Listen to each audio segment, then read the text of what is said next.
Today, I'm going to break down the different components of a computer and what you need to look into and keep in mind if you're thinking of doing a build yourself. Stay tuned.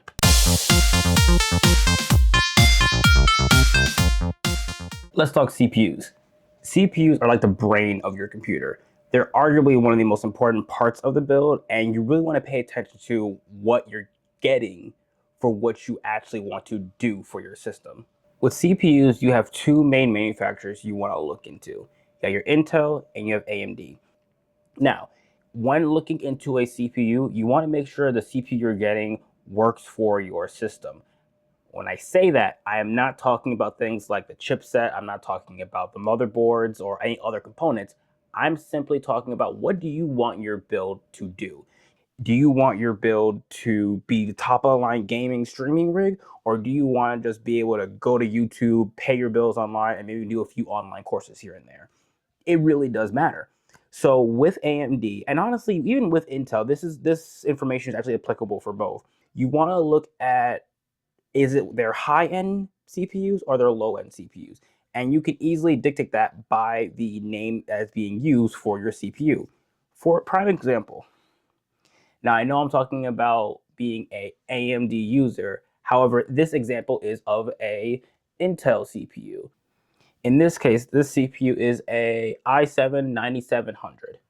It's an 8-year-old CPU. However, the naming scheme is still the same. I know that it is a i7, which is the higher end CPUs. This is the same with Ryzen. You have your Ryzen 3s, your Ryzen 5s, your Ryzen 7s, and your Ryzen 9s. Ryzen 9, high-end, top-of-the-line CPUs. Ryzen 3, your computer will turn on, you can go pay your bills, it gets the job done. Don't expect it to do any more than that. That's what's very important here.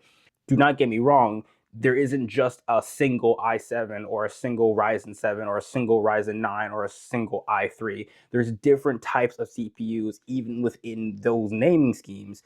So the first thing that you need to identify is, what do I need my build to do? Those bottom tier CPUs gets the job done, pay your bills, that's about it. The sweet spot, in my opinion, and where most users fall into, is your Ryzen 5 i5s and your Ryzen 7 i7s. That is the sweet spot for most users. With a Ryzen 5, and we'll stay with AMD so we don't get too confusing here. With your Ryzen 5, you can play games, you can stream, you can watch videos. There's many things you can do with an i5. And an i7 just does the same things that an i5 does, but better. The one thing though that you're going to be actually noticing, or not even say noticing, one thing that's going to be happening in the background is that the higher you go from like a Ryzen 3 to a Ryzen 5 to a Ryzen 7 to a Ryzen 9, your CPU speeds are going to increase. If your CPU speed increases, the overall things you can do on your computer will happen a lot faster. If you're loading an application not in memory, we'll get to that later, and you're loading up multiple at the same time, your CPU will be the first thing to load it into memory. Thus, if you have a higher CPU, or a faster CPU, I should say, it will load faster. Most users can get away with a Ryzen 7 and a Ryzen 5. That's where the sweet spot is. The Ryzen 9 are for those people who just either A, will want to ball on a budget, or B, genuinely has a purpose to use such a high-end CPU because they are doing so many things at one time. So we already slightly discussed your Ryzen 3s, your Ryzen 5s, and your Ryzen 7s. Now let's talk about your Ryzen 9s. So if you're just a user who games, would like to stream every once in a while, primarily if is streaming to friends in Discord servers, things like that, maybe likes to have some music playing in the background while they're gaming or doing other tasks, you can get away with the Ryzen 7 9 times out of 10. The Ryzen 7 will get the job done. Your Ryzen 9s are really for those people who have a lot going on all at once and they need a processor that can actually handle that. Those are the individuals that I truly recommend getting a Ryzen 9. Outside of that, there are still different subsections of CPUs within the Ryzen 3, Ryzen 7, Ryzen 9 infrastructure, which I won't go too heavily into this video, but I will definitely want to sit down and actually make a video explaining the different CPUs and how one CPU that might be a Ryzen 7 is still better than another CPU that's saying Ryzen 7, and sometimes for a cheaper price, but that will be in a different video. For your CPU, you just want to make sure you're getting a CPU that works well for what you want your computer to do. The next component we're going to talk about for your build is going to be the RAM. Now, I know there's a lot of talk nowadays because of AI and how the prices of these have gone crazy. Yes, I understand that. We're not going to go into that part. The RAM is the short-term memory of your computer. And right here, I'm currently holding 16 gigs of DDR4 RAM. DDR4 is the previous generation of RAM. We are currently on DDR5. The packaging will tell you exactly what you need to know. And if we're sticking with what we were talking about before with AMD, and you want to get on that latest AMD chipset, you're going to be DDR5 RAM. Sorry to say. I understand those RAM prices are crazy right now. There are things I recommend you can do, such as Facebook Marketplace. I see a lot of people selling DDR5 RAM for basically half the cost of its original price. Not bad prices on Facebook Marketplace. Don't sleep on the secondhand marketplace, people. I understand we always want to try to get things that are brand new, but sometimes secondhand works just as well. That's just my opinion on that. Either way, your RAM is important and you want to make sure, just like your CPU, you get the amount that works for your system. When I say the amount, I am talking about the RAM size. In this example, this is a 16 gigabyte stick. And truthfully, 16 gigs can get you really far with basics. I'd argue that you can do 16 gigs for entry level work. You're just using Google, you're just doing classwork, and even some light gaming. And that's about where we cut it off. 16 gigs will not be enough if you try to do anything more than just light gaming and basic work. You will see performance loss. You will see games start slowing down. You will see your tabs start to take forever to load. The more things that you have running on your computer at one time is the more RAM that gets used up. If you see yourself trying to do multiple things at once on your machine, highly recommend getting 32 gigs of RAM. If you don't see yourself doing too many things at once on your machine, you can start out with 16 gigs. Your computer will boot just fine. And next paycheck or next time you get some liquid cash, liquid money, you can upgrade to 32 gigs.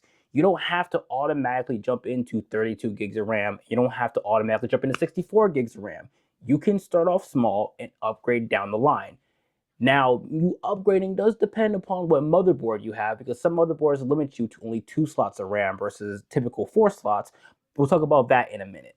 What you need to worry about right now is the fact that, what do I want to do, and do I need to do a lot of it at the same time? If you need to do a lot of it at the same time, get 32 gigs, save yourself the hassle.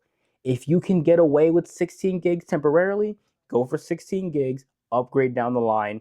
You'll save yourself some headache. Now, if you're sitting here saying, I think I need 64 gigabytes of RAM, this goes back to the individuals that are running your Ryzen 9 CPUs, your i9 CPUs. If you know you need 64 gigs of RAM, you'll know you need 64 gigs of RAM. And truthfully, your computer will tell you if you actually need that 64 gigs of RAM. Highly recommend starting out at 32, downloading the programs you want to utilize, run those programs, and see what your computer tells you. If your computer is sitting there, help me, please, I need more RAM. Your RAM utilization is at 80% and you're only running 2 out of the 4 programs you're trying to run, yeah, upgrade to that 64 gigs of RAM. You definitely need it. However, if you're sitting here streaming, playing Warzone, still streaming your friends on Discord, having some kind of other software running in the background, and you're only using like 50% RAM utilization, you don't need 64 gigs. Save yourself the money. Put that extra $200 that you would have upgraded from 32 gigs to 64 gigs into your GPU, which we'll also talk about in a minute. That's where that money should really go. Your RAM should not be the second most expensive thing in your build. The next part we're going to talk about is your storage. There's basically 3 types of storage devices that are used nowadays. You have your M.2 SSDs, you have your 2.5 inch SSDs, and you have your, I think it's like 3.5, I forget the exact number, you just put it up here. You have your HDDs essentially. There are 2.5 inch HDDs that you can typically find on like laptops, but those are a little bit older. They are not really, they are made, but it's not as much. I don't see them as often in builds. But your main ones that you want to actually look into are SSDs. M.2 SSDs or your 2.5-inch SSDs. The best, in my opinion, and which I think universally can be agreed upon, is M.2, especially for speeds. Let me clarify that for speeds. Your M.2s, your 2.5-inch SSDs, and then your HDDs. Your HDDs are a physical spinning disk versus your SSDs are electronic. Electronic will be always faster. I won't say always more reliable, but it is always faster than your HDDs. If you are doing a gaming rig or even a I just need to pay bills type of rig, I always just recommend an M.2. M.2s have gotten a lot more affordable over the years. You can get away with a 1 terabyte SSD for maybe like $100, even like $70 on Amazon. I'm just thinking about Best Buy because that is, I always go to do a Best Buy, and that's typically a price range that I'm seeing there, especially with sales going on. But you can probably get a 1 terabyte a 1 terabyte M.2 NVMe SSD for roughly $100, give or take. That's the recommendation for that. The part of your SSD that you want to worry about is how much capacity does it hold and how fast can it transfer data, your transfer speeds. In my opinion, what's more important is how much data it can hold. I generate a lot of data, and I am patient enough to not worry about my data needing an extra 5 minutes to transfer just because I wanted to pay for a higher transfer speed. I'd much rather pay for the cheaper 1 terabyte SSD with a lower transfer speed than the 1 terabyte NVMe SSD with a higher transfer speed. That's just my opinion on that. If you are one of those people who needs to worry about your transfer speed, let's say you're a videographer or you are trying to play local games, that's very important, a local game on your computer, you then would want a higher transfer speed drive. That is the drive where you want to put all your games, whatever your files, you want to put that on that drive so that way you're getting that those high transfer speeds.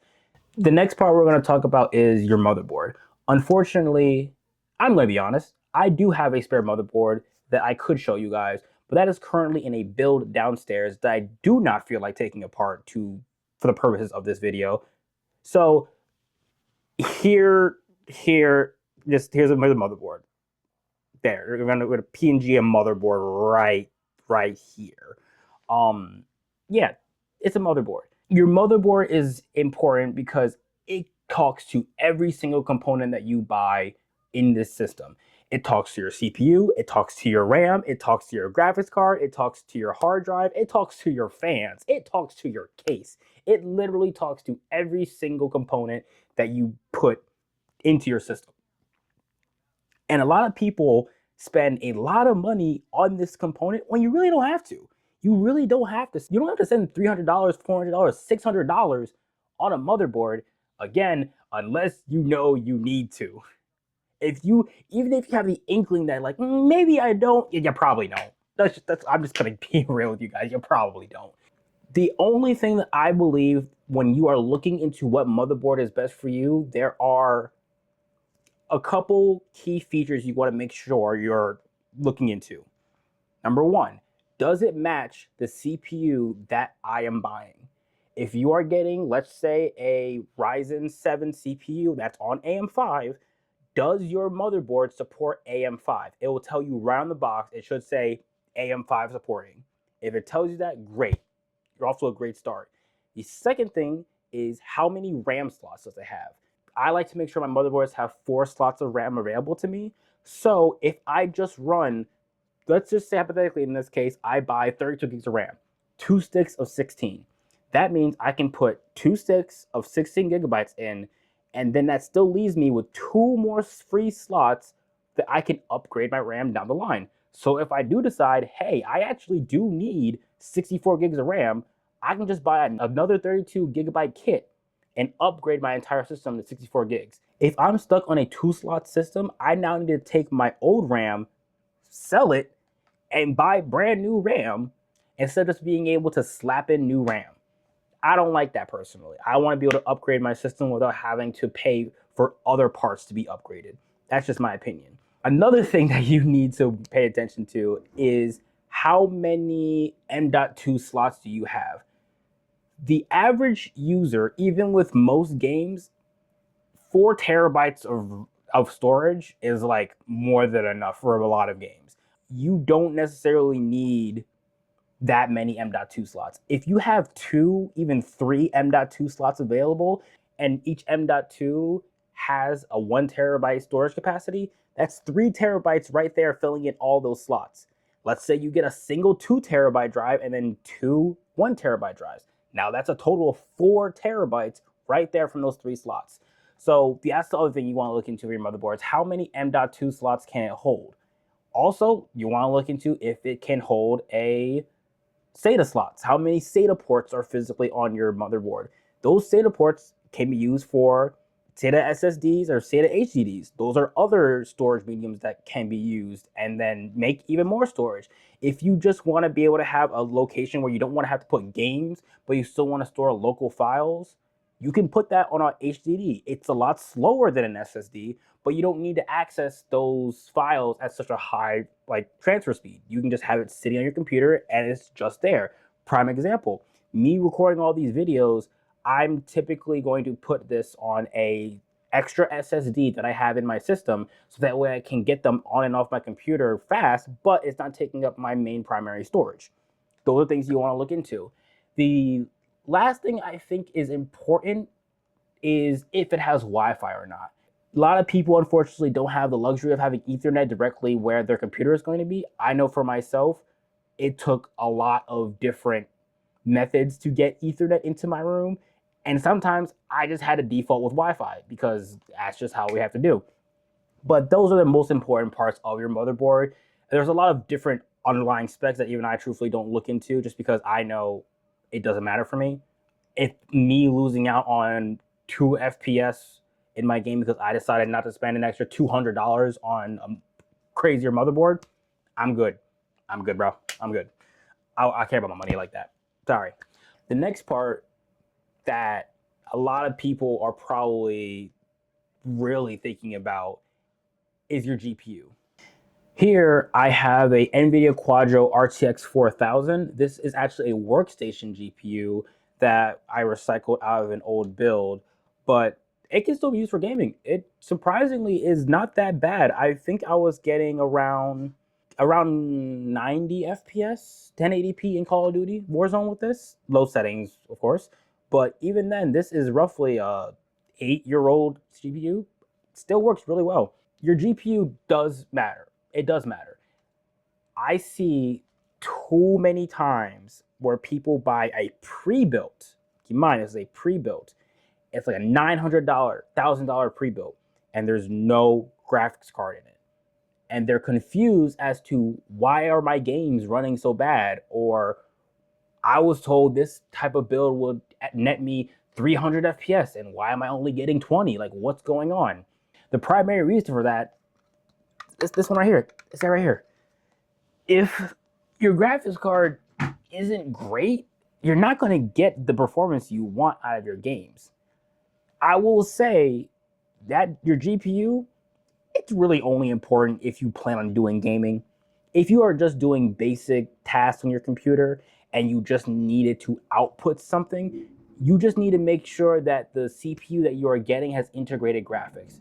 So your CPU it is just the brain of your computer, but it can do a lot more than that in terms of producing actual graphics. If you plug your monitor into your CPU slot, on your motherboard slots, that's how you're going to get your graphics coming from your CPU.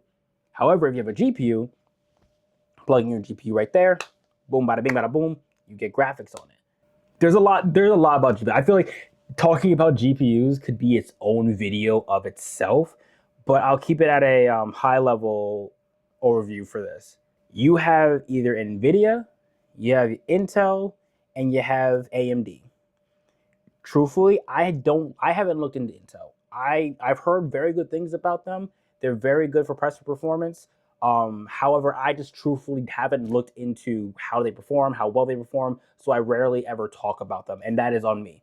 That is something that I want to look into to get better at. But for right now, the purpose of this video, I'm going to talk about AMD and NVIDIA. We all know about NVIDIA. NVIDIA right now is going crazy with AI. We also know that they are kind of taking a back seat into the consumer GPU market, but we also know that NVIDIA GPUs are nothing to slack on. The 4090 was literally, and even though the 50 series just came out, the 4090 was at one point just the king of GPUs. I almost said CPUs. The 4090 was just the king of all GPUs. Everybody was trying to get them. If you got your hands on one, you had something good there going on. But for the most part, your GPU really matters in terms of what type of games you're playing. If you're playing listen to me. I'm gonna get close to you when I say this. If you tell me that you're playing a game like League of Legends and you need the top of the line GPU to play League of Legends, stop it. Just stop it. You do not need such a high-end GPU for such a low-tier game. And when I say low-tier, I'm talking about how graphically intensive it is. League is one of those games that you can just play on a potato, and I'm pretty sure you'll still get good FPS on it. That's all I'm saying. But back to the main point. Your GPU matters in terms of what kind of game you are actually trying to play. If it is a AAA title game and you want 4K resolution out of your monitors, yeah, you're going to need like a 5080, 90, I think they're doing 9070s, 9080 XT. Like you want those top of the line GPUs for your build. Personally, I've been an NVIDIA user since I built my computer back in 2019, something like that. I started out with a 2060. I then had that for a while, and I actually just recently within the past year or so, I upgraded to a 4060 Ti. I did buy a 5070 when it came out, and then guess what? I played all the games that I have constantly been playing with minimal FPS upgrade, because at the end of the day, all of my monitors I run at 1080p. I don't have any 2K, 4K monitors. So the quality of those games weren't going up by much because the monitors can only output so much. And at the end of the day, the games that I typically play are not graphic intensive. I play things like Apex, CS, Valorant, Rivals. I think the most intensive game out of all those was probably Rivals. And even then, I was still playing 180, at minimum 180 FPS at high settings with my 4060 Ti. I didn't need a 5070. What I highly recommend for people is there's a lot of videos online about benchmarking for your specific graphics card. I highly recommend you get your look into graphics cards, which ones that you actually would want, and see a benchmark on it. See how much FPS that they're outputting with that build. If you want to compare NVIDIA to AMD, you want to look at, oh, what's my 5070? Or going to compare to this 9060 XT. What's it going to do like? Somebody somewhere definitely has some type of video doing a benchmark, which is something I truthfully would want to do at some point if I have the ability to just have these graphics cards to be able to benchmark. But either way, you'd look into that. The last thing you want to do is spend $2,000, 1.2K on a high-end GPU when you're playing games that barely require that. Entry-level builds, you can get away with, I recommend like a 9060 XT, or sorry, a 9070 XT for around, that's like a $600, $700 GPU. I can play a lot of games without issue. You don't want to just sink all your money into your GPU and then now have to supplement that on all your other components. It's a balancing act. The last thing you should really do, especially, is get a entry-level CPU and such a high-end GPU. Like, there's no reason why you should be running a Ryzen 3 with like a 5080. You're not getting the performance out of that 5080 from that Ryzen 3. And vice versa. You should not have a Ryzen 9 paired with like a 3060. It doesn't make sense. You're not getting, there's a balancing act. It's so-called bottlenecking. You are bottlenecking your components. You're not getting the full performance out of your components because another component is hindering it. It's all a balancing act. And there are websites out there that tell you, oh, is this a bottleneck or not? Or what part is hindering your performance? Or what part is hindering another component from actually performing well? You just need to look into it. Those are things you just need to look into. I say all that to say the GPU, in my opinion, is the most basic component next to the storage of your build because it has one purpose: display your graphics. It's a graphics card. It displays your graphics. It does not much more after that. The other thing, though, you kind of want to look into with your GPU is if you do plan on streaming. With streaming, it utilizes your GPU to encode your streams.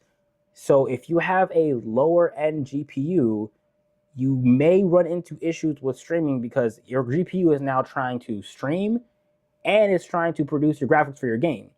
So that's when I also would recommend, okay, maybe you want to upgrade your GPU a little bit if you want to actually get into streaming and things like that. That's just something you want to look into. The next part that's important is your power supply. Power supply, quick and dirty. There are a lot of power supplies out there. One thing I highly recommend you do is look at a power supply tier list. Don't be that person to spend $2,000 on your build and then skimp out on your power supply. Your power supply, if your power supply is faulty or there's an electrical short or anything wrong, your power supply produces power for your entire system. You want to make sure it's good and it actually is reliable from a trusted source and it's not just going to fry your components.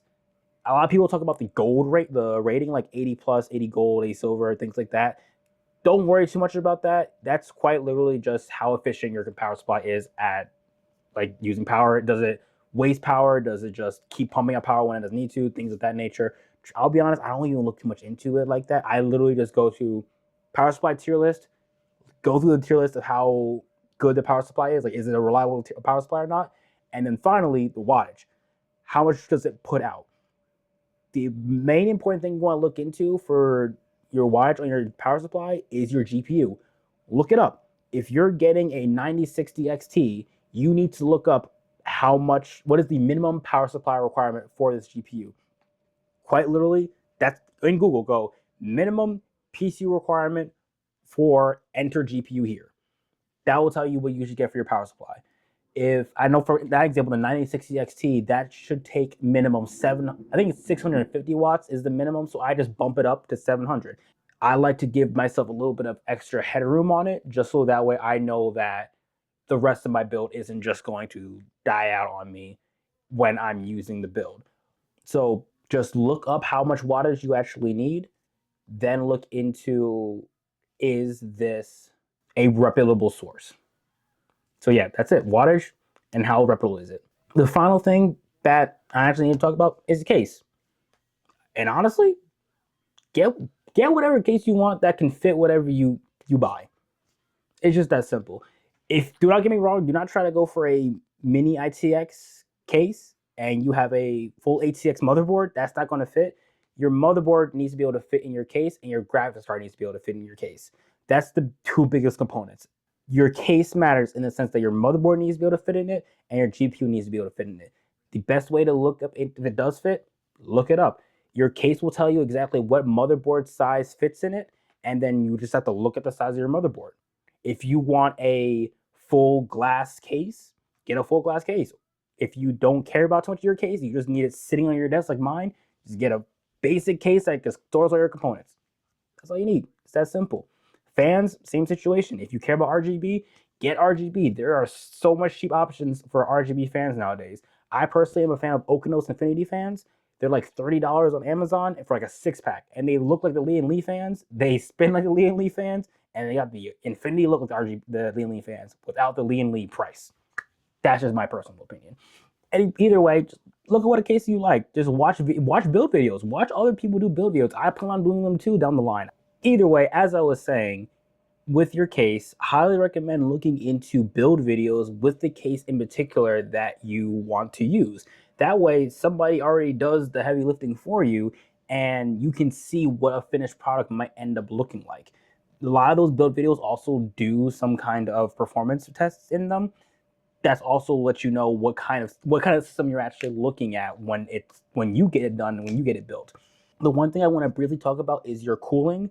A lot of people think that AIOs or all-in-one coolers are the only good way to cool your CPU. Air coolers work very well.